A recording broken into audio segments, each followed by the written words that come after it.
வணக்கம். பரபரப்பு மீடியா செய்திகளுக்காக நான் ரோஷன். ஹமாஸ் உலகத்தின் கண்களுக்கு அமெரிக்க ஜனாதிபதி டொனால்ட் டிரம்பின் அமைதி திட்டத்தின் முக்கிய பகுதிகளை ஏற்றுக்கொண்டதாக கூறியது.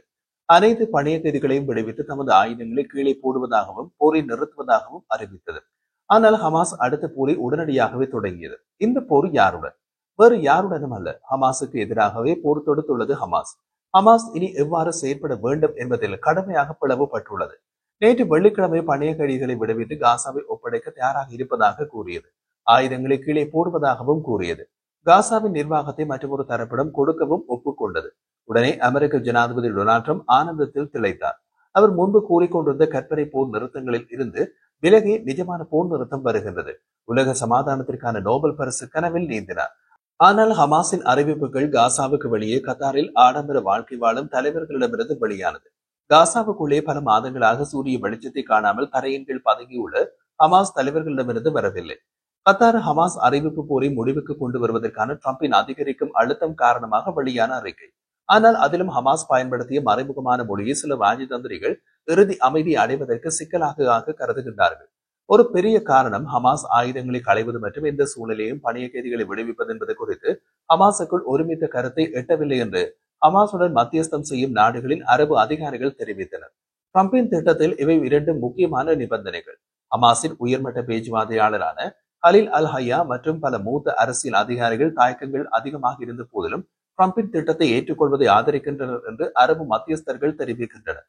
ஆனால் காசாவுக்கு வெளியே உள்ள அந்த ஹமாஸ் தலைவர்கள் காசாவுக்குள் இருந்து செயற்படும் ஆயுத பிரிவான அல்கசாம் பிரிகேட் மீது மட்டுப்படுத்தப்பட்ட அதிகாரத்தை மட்டுமே கொண்டுள்ளனர்.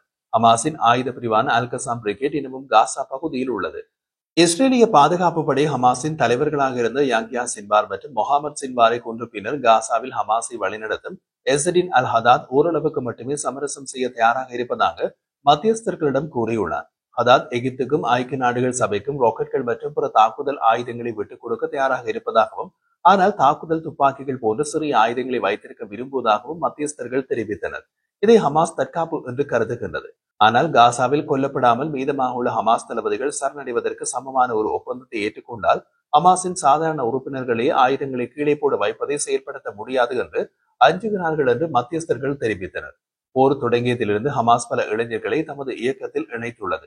அந்த இளைஞர்கள் இஸ்ரேலிய தாக்குதல்களால் பெரும்பாலும் தங்கள் வீடுகள் அழிக்கப்படுவதையோ அல்லது குடும்ப உறுப்பினர்கள் கொல்லப்படுவதையோ கண்டார்கள். அப்படியான இளைஞர்கள் தங்கள் ஆயுதங்களை கீழே போட விரும்பாமல் இருக்கலாம். அவர்கள் ஹமாஸின் மற்றும் ஒரு புதிய பதிப்பாக செயற்பட விரும்பலாம். நிஜத்தில் உயிரை கொடுத்து போர் புரியும் அவர்களை ஆடம்பர சொந்த விமானங்களில் பறக்கும் தலைவர்களால் எந்த அளவுக்கு கட்டுப்படுத்த முடியும்? டிரம்பின் திட்டத்தின் மிகவும் சர்ச்சைக்குரிய புள்ளிகள் ஹமாஸ் ஆயுதம் அகற்றப்பட வேண்டும், அதன் ஆயுதங்களை ஒப்படைக்க வேண்டும் மற்றும் ஒப்புக்கொண்டு 72 மணி நேரத்துக்குள் அது இன்னமும் வைத்திருக்கும் 48 இஸ்ரேலிய பணைய கைதிகளை உயிருடன் மற்றும் இறந்தவர்களாக இருந்தாலும் விடுவிக்க வேண்டும். அதை உல்லாச தலைவர்களால் கத்தாரில் இருந்து செய்ய முடியாது. ஹமாஸுக்குள் உள்ள விமர்சகர்கள் இந்த முன்மொழிவை உண்மையான சமாதான ஒப்பந்தம் அல்ல, மாறாக 72 மணி நேர போர் நிறுத்தம் என்று நிராகரிக்கின்றனர். இது இஸ்ரேல் மீதான அவர்களின் நம்பிக்கையினை பிரதிபலிக்கின்றது. பணைய கைதிகளை விடுவிப்பது உட்பட விவரங்களை விவாதிக்க மேலதிக பேச்சுவார்த்தைகளை விரும்புவதாக ஹமாஸ் வெள்ளிக்கிழமை கூறியது. இனி பேச்சுவார்த்தை கிடையாது, எல்லாம் முடிந்துவிட்டது என்கின்றது இஸ்ரேல். டிரம்ப் வெள்ளிக்கிழமை சமூக ஊடகங்களில் எடை போட்டு ஹமாஸ் ஒரு நீடித்த அமைதிக்கு தயாராக இருப்பதாக தாம் நம்புவதாக கூறினார். பணைய கைதிகள் விடுவிக்கப்படுவதற்கான பாதுகாப்பான சூழ்நிலையை உறுதி செய்வதற்காக காசா மீதான குண்டுவீச்சு உடனடியாக நிறுத்துமாறு இஸ்ரேலுக்கு கூறினார். ஹமாஸ் இந்த திட்டத்தை ஏற்றுக்கொண்டதாக வெள்ளை மாளிகையின் உடன்பாட்டை அவரது அறிக்கை பிரதிபலித்தது. ஆனால் பணைய கைதிகளை விடுவிப்பது மற்றும் இஸ்ரேலிய ராணுவம் காசாவில் இருந்து வெளியேறுவது ஆகியவற்றுக்கு தெளிவான காலக்கெடு வேண்டும் என்று ஹமாஸின் காசா தலைவர்கள் தெரிவித்தனர் என்று மத்தியஸ்தர்கள் தெரிவித்தனர்.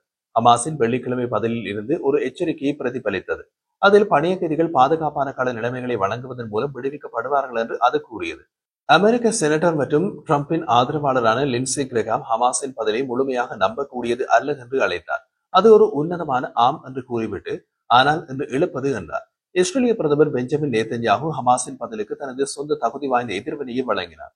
இஸ்ரேல் காசாவில் உள்ள பணைய கைதிகளை விடுவிப்பதற்கான தயாரிப்புகளை தொடங்கும் என்றும் போரை முடிவுக்கு கொண்டுவர டிரம்புடன் இணைந்து பணியாற்றும் என்றும் கூறியது. ஆனால் இஸ்ரேலிய ராணுவம் தாக்குதல்களை நிறுத்துவதற்கு அதிகாரப்பூர்வமாக உறுதியளிக்கவில்லை. மாறாக இஸ்ரேலிய ராணுவம் தாக்குதல் நிலையிலிருந்து மிகவும் தற்காப்பு நிலைப்பாட்டுக்கு நகர்வதாக குறிப்பிட்டது. பணைய கைதிகளை விடுவிப்பதற்கு தயாராக இருப்பதாகவும் எந்த ஒரு அச்சுறுத்தலுக்கும் விரைவாக பதிலடி கொடுப்பதாகவும் கூறியது. சில பார்வையாளர்கள் ஹமாஸின் அறிக்கை அந்த இயக்கம் அதன் அரசியல் மற்றும் ராணுவ பிரிவுகளுக்கு இடையே நீண்ட காலமாக நிலவும் பதட்டங்களை தீர்க்க நேரத்தை வாங்கும் நோக்கம் கொண்டது என்று கூறினார்கள்.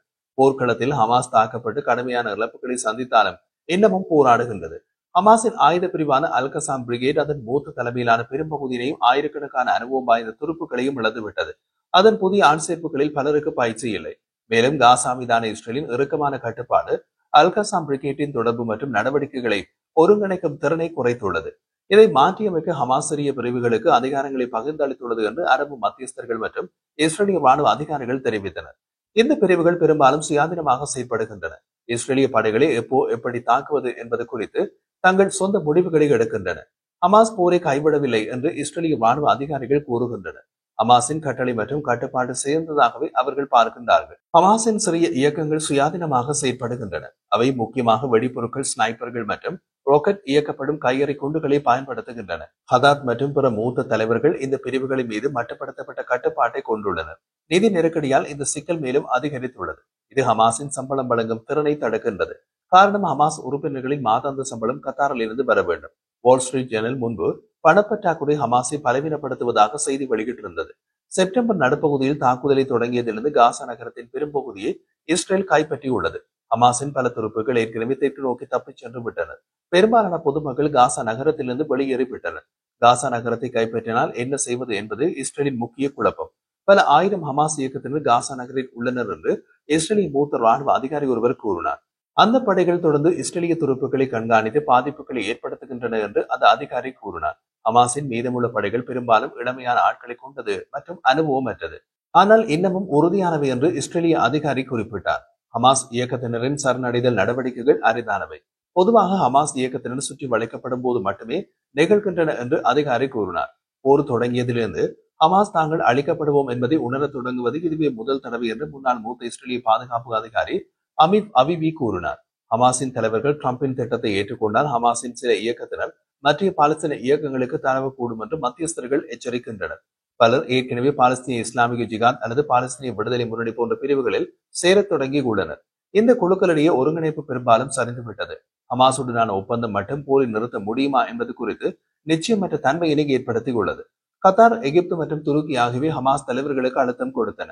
காசாவில் போரை முடிவுக்கு கொண்டு வர இதுவே கடைசி வாய்ப்பு என்று எச்சரித்ததாக அரபு அதிகாரிகள் தெரிவிக்கின்றனர். ஹமாஸ் குழு ஒப்பந்தத்தை நிராகரித்தால் அவர்களுக்கு அரசியல் அல்லது ராஜதந்திர ஆதரவை வழங்க முடியாது என்று அவர்கள் ஹமாஸிடம் கூறியுள்ளதாக அதிகாரிகள் தெரிவித்தனர்.